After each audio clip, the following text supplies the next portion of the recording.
Скрип моей колыбели. Статьи 2018 год номер 51 6672 19 декабря 2018 года. Скрип моей колыбели, скрип моей колыбели, скрип моей колыбели. Гениальные строки и вправду способны изменить судьбу литературы. Книжный ряд Бояринов. Владимир Теге. Скрип моей колыбели. Владимир Бояринов. Давно я хотел, да и должен был сказать слово благодарности поэту-кудеснику Николаю Трепкину.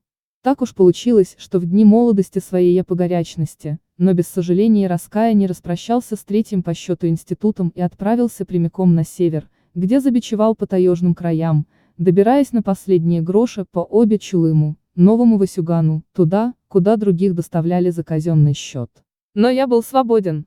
Я был молод, и душа моя пела на ранних рассветах и томилась по ночам. Я врубался в вечную мерзлоту сожженным ломом, валил вековые кедры, как только руки не отсохли. Кормил комарьё и гнус, не задумываясь о том, во имя чего все это вершу, во имя чего дважды тонул в гиблых васюганских и каргасокских болотах, во имя чего глушу спирт наравне с мужиками, выжившими и заматеревшими в Заполярье, во имя чего живу. Думаю, совсем не риторично задать в молодости себе такой вопрос, особенно в предощущении того, что ты заплутал на путях и перепутьях, и выхода не видно.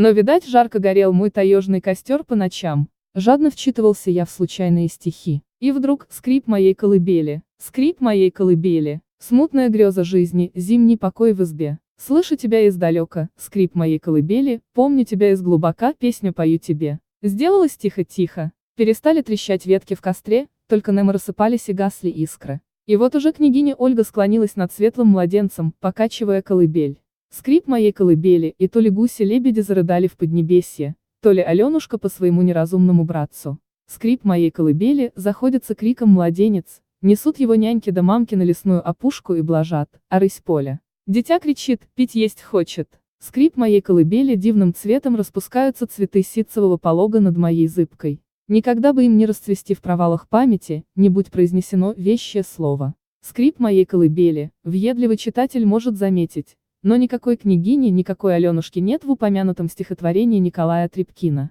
Однако далекий от мистики, я видел это наяву. После чего мне открылась дорога, без которой теперь не мыслю своего существования. Самый песенный поэт России, милый Николай Иванович Трепкин, спасибо тебе за то, что ты вывел на свет Божий заблудшую душу, готовую сослепо угодить в третий раз уже в такое болото, откуда возврата наверняка не бывает.